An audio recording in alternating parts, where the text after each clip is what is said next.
This week on Theater Talk. The trick is to trust when the time comes that the technique will be there. If on one of those nights it just is not happening, Right. your technique will support you and carry you through. Theater Talk is made possible in part by the CUNY TV Foundation.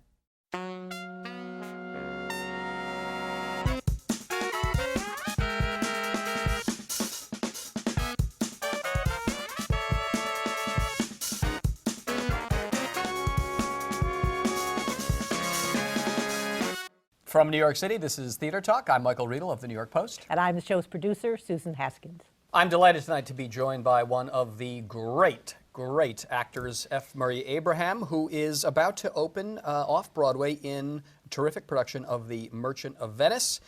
He's been doing this for quite a while now, and there's been a lot of talk about Al Pacino's on Broadway, but I urge you to see this one. A colleague of ours, Jim Shapiro from Columbia University, Susan, who was on the show to talk about The Merchant of Venice a couple of months ago, said he thought of all the Shylocks he's seen. I'm fondest of Murray's. F. Murray Abraham. F. Murray Abraham plays a Shylock that scared the living daylights out of me. And Jim has seen a lot of Merchants of Venice, and you know Jim. No. And you know he has studied this play for years and years. He said, "But you're the Shylock." When we did this originally here in New York, it was a hit, and it was successful, and we sold out right away. Mm-hmm. But when we took it to England, Stratford-on-Avon, we were a big success there too. I'm not really just patting myself on the back. It was a great thing for the American actor and the American theater that the Brits really not only accepted us and our production, but they embraced it. That's very interesting, though, because there is this feeling that sometimes you get from the British actors that Americans just really can't pull off Shakespeare as well as they can. Well, you get a lot of that from the critics. I think the public accepts us. Is there anything to that at all? I mean, well, British actors have more of a feel for it than some American actors do? They have their feel for it, and we have ours. And I think that we have a lot to learn from each other. Weren't you Diplomatic compared? answer. Yes, I was going to say, weren't you compared favorably with Olivier Yes, British I in that was. role? Yeah, Yes. yeah. By one of the leading Shakespeare critics in the world. Oh, well, that's pretty good. I'm shameless. I'm so sorry. But I'm very proud of that. I liked Olivier. He was one of my idols. Absolutely. What is your attack on the role of Shylock? I mean, when Jim Shapiro was here, he said, there's no two ways about it. It's an anti-Semitic character. Do you play up that aspect of it? I think what makes it a universal piece is that it's really about an outsider. It's about much more than anti-Semitism, which it is. Mm-hmm. It's an anti-Semitic play. But I can't imagine making this Shylock a universal character if I think only in those terms. Mm-hmm. So I sometimes would think of him as a Palestinian in an Israeli court, or an American Indian in an American court in the old days, or on and on. It's a universal expression of a need and a search for justice. Everyone understands that. Mm-hmm. And that's really what I try to put into my character, into this wonderful, amazing man, Shylock. And what about the villainous aspect of him, though? Because Shakespeare intended him as a villain, and you must have fun with that, with making him the bad guy in some ways. Well, I suppose this is the big trick that Shakespeare pulled off, because until Shylock, Jews had never been depicted as anything but villains and devils, not even human. This is the first time he was endowed with human qualities. And I think the only way to temper that for that society then was to allow it to be anti-Semitic, but also human. It was a huge breakthrough. Because you certainly understand why he has a grudge. And you certainly you bring out, all the very real grievances that this man has and how he's been treated very shabbily. It's hard to imagine what it would be like to be vilified in the streets, legally, spat upon, kicked, beaten, and put up with it. And not only that, but succeed. And that's what he's done. But I think there's a lesson to be learned in that. The thing about my Shylock is he is not out for revenge immediately. He really just wants to establish a place of dignity. And that's what the Pound of Flesh begins to be. But when everything is taken from him, when his daughter is finally taken from him, then I think he turns to revenge. That makes him, I think, much more palatable and acceptable and understandable to a current audience. Everyone has experienced feelings of revenge, I think. I think I'm safe in saying that. Indulging those feelings is quite another thing. But that's an issue in the play, though, too, that when this man is the outsider and he has the moment of revenge, it has to be tempered, and he can't temper it himself. He's going to go and he's going to kill for it. I guess it's a passion that any of us who have been carried away with any kind of a passion, whether it's love or hate, we find ourselves in the middle of this thing that we know is terribly damaging, and we just can't stop ourselves. It's just this pull to do this evil, bad thing, and it's like sucking a sore tooth. You can't stop, and it finally destroys him, I think. And the worst thing about it is that he knows it's going to help to hurt his society of Jews that lives in Venice at the time, but he still can't stop himself. And he's a deeply religious man, but he still insists on doing this thing which his religion is absolutely against. Right. Is cutting into another person's flesh. And yet he justifies. He just can't stop it. He knows when he commits himself to it that he's damning himself. Why do you think that Shakespeare, if you know, with this being the tragedy of Shylock, puts that comic turn in the fifth act, and ends the play the way he does? You're asking a question that critics for 400 years have been trying to work out. It's interesting how it's been treated. There was a long period of time where that act was cut.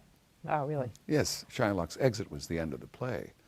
So however you work it out is really up to you. And I think that's one of the values to seeing both of these productions, see Al's, who's a friend of mine, and mine, because they're quite different productions. Yes, they are. And quite different performances. Have you seen Al's? Oh, yes, yes. And does it influence you at all? No, I mean, how do you? no, that's his. Yeah. Mine is mine. Yeah. And we have a lot of respect for each other. We're both very serious. Have you talked about playing this role with him? No, but I dropped a note off to him. He's making a flick right now. That I would like to have a conversation with him about it publicly, so that because I could use some publicity. I mean, he's using up all the audience. I want people to know that this is a great chance to see two Academy Award-winning actors, Yeah. serious, devoted actors, Doing one of the great roles of all time. Exactly. It's never historically it's never happened. Well, before. Al will just say if you'd like to come on Theater Talk with your friend F. Murray Abraham and devote a whole show to playing Shylock, you're welcome anytime. And let's hope that little paper, the New York Times, gets onto this idea too. Yeah, that's yes. a wonderful idea. Yeah. Speaking though of other Shylocks, you have seen other great Shylocks Oh, yeah. before. Oh, yeah. In your mind, the best? Well, I have to say mine. Yes. Yeah, Okay. well, of course. I I was just going to say, aside from yours, was there one you saw as a young actor, young man that? So many. I think I saw Olivier's. Well, I want to ask you, what was It Olivier's was like? terrific. It was terrific. I happen to be a big fan. Some people didn't like it. Yeah. I thought it was wonderful.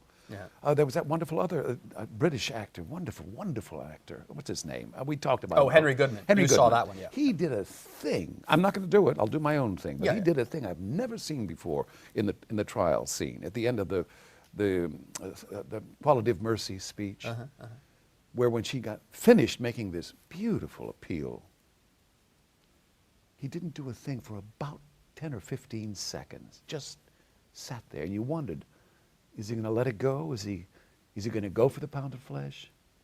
It was a very courageous thing to do. Now, when you are I putting, do something quite different. Right. I was going to say, when you're putting together your Shylock, having seen all these others, do you say, I can't do this, I'm not going to take from that one, I'm going to do something deliberately different because I've seen other actors do it and I don't want to repeat it? Listen, I'm a highly technical actor. I really do work hard on the work, and I do a lot of research and so on. But I'm an instinctive actor. I'm absolutely instinctual, and I really allow it to carry me wherever it is going to go. Even during a performance, I just let it take me. It's a pretty exciting ride. It doesn't always work, but when it does, it's thrilling. It's thrilling to see an actor who's willing to take those chances. Well, It that's- inspires other people to do the same. That's the only reason to do it, though, right? I mean, what's the point of getting up there to act if you're not going to roll the dice and see how far you can go with it? What you're saying is absolutely true, but to commit yourself to it is a little dangerous and fun. That's why I do it. When you say sometimes it doesn't work out, can you give us an example of a performance that you did where it didn't work out and the choice you made and when you realized it had gone wrong? well, sometimes you get to a point where you think that you're inspired. Yeah. You'll go in this direction with it. And you get in the middle of it, you think, this is crap. This is- and then you try to pull yourself back and you get you back on track, and it happens. So is that what you mean by dangerous? Yes, Yeah. that's the danger. Yeah. It's much, by the way, it's much like in baseball, if a pitcher has a no-hitter going into the seventh inning, you're not supposed to talk to him. The other players pretend like it's not happening. They just ignore it completely. It's in a great performance, if you're in the middle of it, if you ever stop and say, this is a great performance, it's Oh, yeah. gone, baby.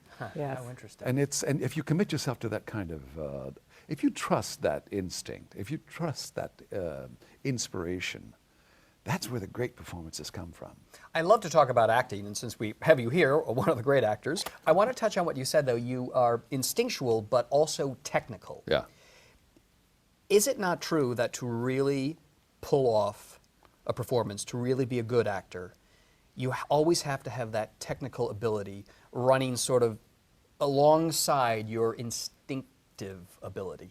And Yes. how does one Yeah. sort that out? The running with it, and yet knowing if I lift my hand this way, I'm going to get this kind of laugh. If I look that way, I'm going to get that kind of laugh. How do you keep the two things in your head at the same Yeah, time? well, that's the trick. I think that is the trick. The Japanese technicians, when they have assistants, when they have apprentices, they're not allowed to touch the work for at least 2 or 3 years.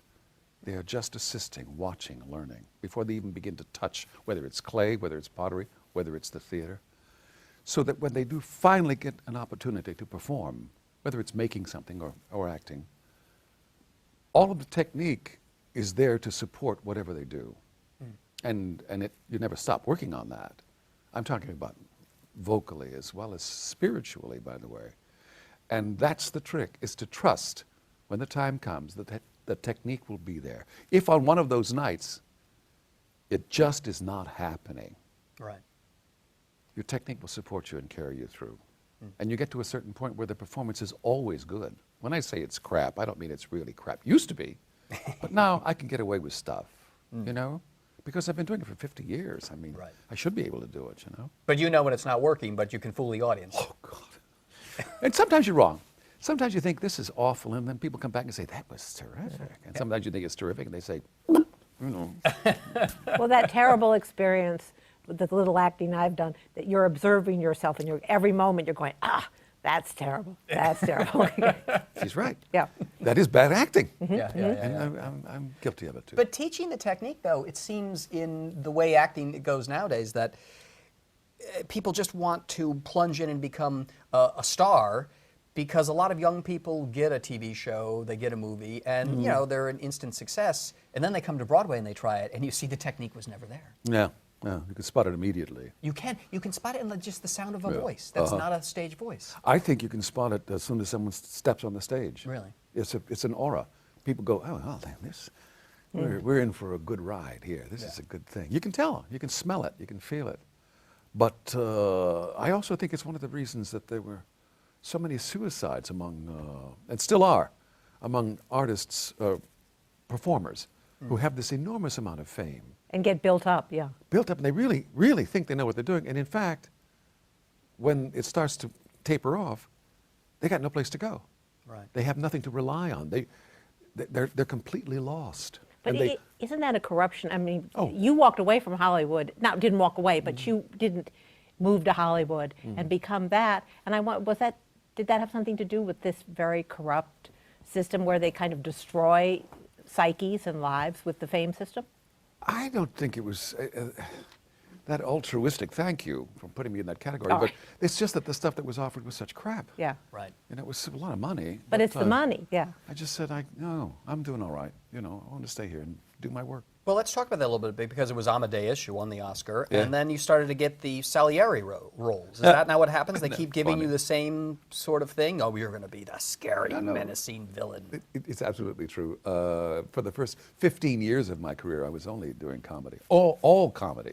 And as soon as Salieri happened, it's just been all like sinister villains and stuff. And I'm funny. You're such a funny guy. I have to say, I've never met you before. You got to see the Ritz. I mean, you got to see it. It's a wonderful movie. You were in the original Broadway production and the movie version. Yeah. But it's funny you say that because you're really quite funny and charming. But my image of you is Salieri, and I thought, interviewing F. Murray Abraham, and I was a little intimidated because there's going to be the demonic Salieri. Funny. Why did you decide to become an actor? How old were you? What was the impressionable moment in your life where you thought, I got to be looked at? You know, this thing about how you become who you are is like a mystery sometimes. In my case, it really is, because I was a hoodlum. I was a gang member when I was in. I'm from El Paso, Texas, and it was Pachucos in those days, and my friends were all Mexican, Chicanos, and I speak Spanish, and I spoke with a Mexican accent, and in these gangs, which were the precursors of the Bloods and the Crips, we were not as violent as they were. I mean, I was never in a fight where anyone was killed. But at 16, a teacher said, "You try this. Don't ask me why or what she saw." And it changed my life. What did you try? It sounded like a pretty fun idea. A lot of girls in the theater.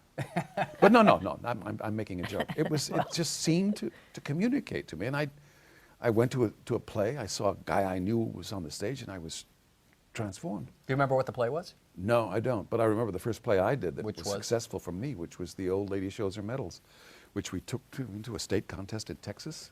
Really? And I won and got a scholarship and I went to school. Otherwise, I never would have. The Old Lady Shows Her Medals. I've never It's even a heard great of that. one-act play.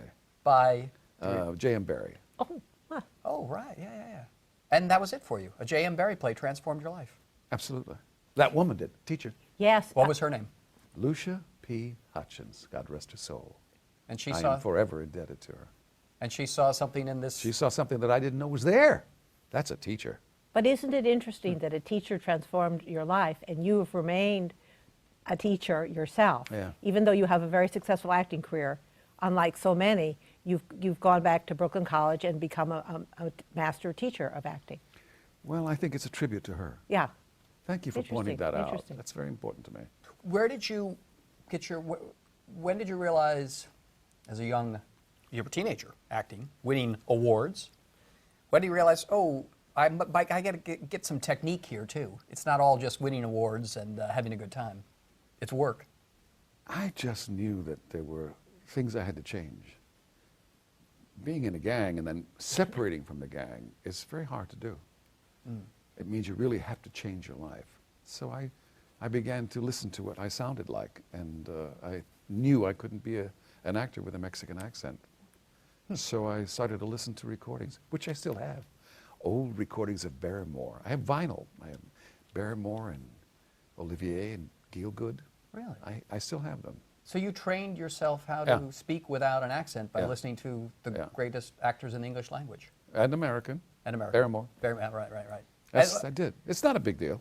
Just do it. I just have this image of you as a little gang member putting on your Laurence Olivier record. Yeah, I got some scars to prove it. Did the gang try to pull you back in? Oh, or yeah. What did they make of your doing acting in Oh, the it play? was derisive, derisive. It was a lonely time, but I knew it was right. It was like a calling. I really believe it was the hand of God. I do. And Ms. Hutchins. Yes, through Lucia. Yeah. Yeah. You started out though doing comedy, as we were saying earlier. Yeah. And how did that come about? I mean, what was the first comic role that you got? And did you think, well, this is what I'll be doing for my life? I'm a funny guy. Yeah, well, I guess I always like to tell jokes. I suppose that's part of it. But I think if I had a choice, I'd only do comedy. Really? Yeah. For one thing, you can't fool yourself when you're on stage and you're doing comedy. You can't say, oh, this was good, because if they're not laughing, it's not any good. I don't care what anyone says, how good it's got. They got to, you know, you can trick yourself when you're doing tragedy because you don't know. You take it for granted. And besides, with tragedy, even if it's not real good, the message of the play gets through. It's going to affect someone. Right. But with comedy, well, I'll tell you. I did Macbeth. And while I was doing it, my wife at one point said, I can't live with you like this. She's a very good cook, my wife, Kate. 50 years we've been together. She cooked a lot of stuff. She said, it's in the freezer. I'm going to the house in the country. Goodbye. She said, I was moaning in my sleep. I was thrashing around. I was snapping at her. She said, goodbye. I'll be back in a couple of months, weeks. Really. So comedy doesn't affect me that way. Well, how does your Shylock affect you? How's your wife putting up with your Shylock? I love Shylock, except for that thing that he commits himself to, the cutting of the flesh.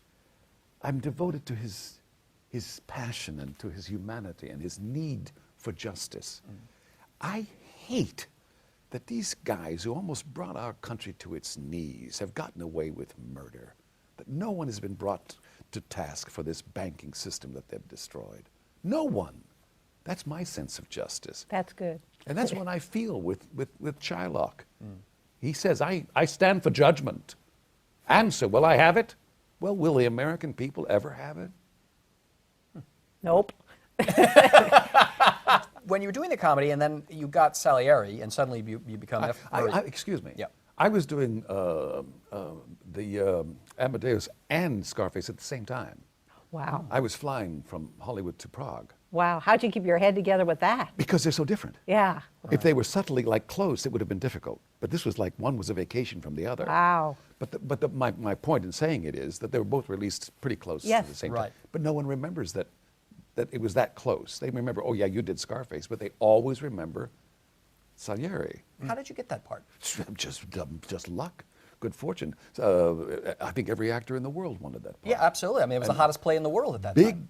I mean, the greatest stars. You could bankroll a film on their names and reputations. Fortunately for me, Milos had something else in mind. Thank God. And it was you. It turns out it was me and Tom Hulce. Did he have you in mind for it originally, or did he have you in mind when you went to audition for him? We'll never know. I saw him a couple of times, and then suddenly they say he wants you to read, so I went to see him. I don't know if he knew exactly what he had in mind until he just came across the actor he seemed to have fit. That's a lot of courage, because that was bankrolled by one producer, all his own money. Really? Yeah, but he had that same producer success with Cuckoo's Nest, Yes. Right. Who was that producer? Zantz, That's right. and that took a lot of balls. Did you Now- read a lot? Did you read a lot for Milos though? Did he put you through a lot of auditions? No, just Once, once. yeah. And One you- We audition. taped it once. So you did it once for him, and did he give you the job on the spot, or was sort of no? Did you remember where you were when you heard you gotten the lead in I this was painting. gigantic? I was painting my kitchen. Really? In Brooklyn, yeah. And they called you? Yeah, and I still didn't believe it. I didn't. It was written by a Brit Peter for a Shaffer, Brit, yeah. who's a friend now. Yeah, wonderful man. And he is, isn't he? He's Yeah. a great conversationalist. I love Peter. Yeah. But it was just saying, written by a Brit for a Brit, and you thought there's no way I'm going to get this No. part. That's going to change my life. No, it's like they were going through the motions for some reason. They had to see some American actors, and I was nobody.